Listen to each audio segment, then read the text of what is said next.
ঘুম থেকে উঠে কি করবো ভেবে পাচ্ছিলাম না, তাই একটু এদিক ওদিক পায়চারি মারছিলাম। তারপরে দেখলাম মা এদিকে চিকেনটা গরম করছে আর দিয়ে এদিকে গরম করছিল জলটা, তারপরে চাল দিয়ে দিয়েছিল, যেহেতু আমাদের বিরিয়ানি হবে তো তার জন্য প্রস্তুতি চলছিল। এদিকে মা তো ফোন দেখছে।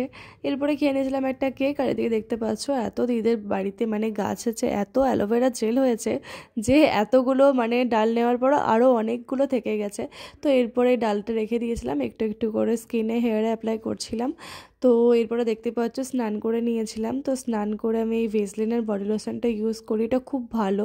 তো এরপরে আমি সেটাই ইউজ করে নিচ্ছিলাম, মানে হাতে পায়ে মেখে নিচ্ছিলাম। এরপরে একটা জনসন বেবি ক্রিম মেখে নিচ্ছিলাম, বাবানের ক্রিমটা। আমি অ্যাকচুয়ালি সব রকম ক্রিমই ইউজ করি, মানে অয়েলি স্কিন আমার, বাট যখন আমার পিম্পল থাকে না তখন আমি সব রকম ক্রিমই ইউজ করি, মানে ময়শ্চারাইজার। তো যেমন হচ্ছে যে পন্সের, আর এখন যেটা নিউ বেরিয়েছে সেটা, তো ওটা ইউজ করি, আর হচ্ছে জনসন বেবি ক্রিমটা। তো এরপরে একটা ক্যাডবেরি কিনে নিচ্ছিলাম। এদিকে দেখলাম যে বাবান তাকতে করতে চলে এসেছে স্কুল থেকে।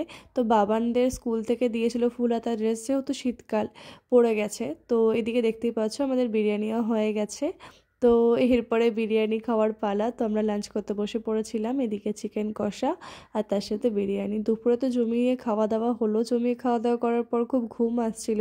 তো তারপরে চারিদিকে দেখছি, এদিকে মা ফোন দেখছে, তারপরে দেখছি যে আবার দিদিও ফোন দেখছে।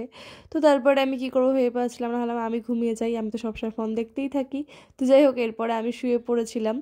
আর দুপুরের ঘুমটা আমার কাছে খুবই ইম্পর্টেন্ট, মানে আমাকে দুপুরে যে করে ঘুমোতেই হবে। তো এরপরে দেখলাম যে একটা পার্সেল এসেছে দিদি, তো ভাবলাম তোমাদের সাথে শেয়ার করি পার্সেলটা। দেখতেই পাচ্ছ এটা হচ্ছে রিমোটের কভার, আর এত কিউট লাগছিল দেখতে, খুবই ভালো লাগছে। এই পার্সেলের ভিডিওটা আলাদা করে পোস্ট করব, আর তোমাদের যদি ভালো লাগে তাহলে অবশ্যই কমেন্ট করো, আমি লিঙ্কটাও তোমাদের সাথে শেয়ার করে দেবো।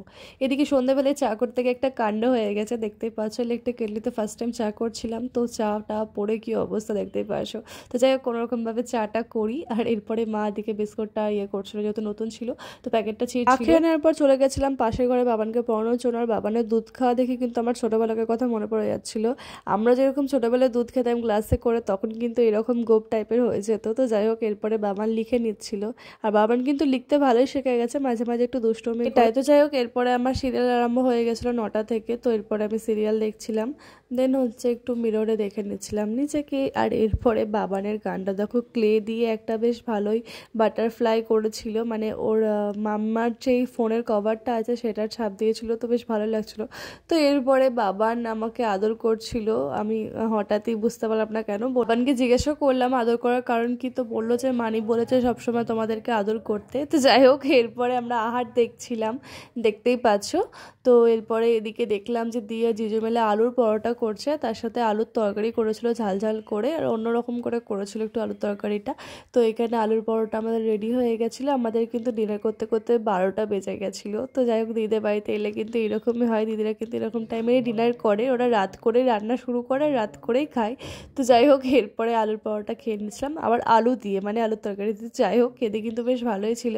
আর যেরকমটা বললাম যে ঘড়ির কাঁটায় বাজছে 12টা, তখন আমরা ডিনার করছি। তো এরপরে আমরা ডিনার করে নিয়েছিলাম। এই ছিল ভিডিও, দেখা হবে অন্য কোনো ভিডিওতে। ততক্ষণে চলো টাটা, বাই বাই।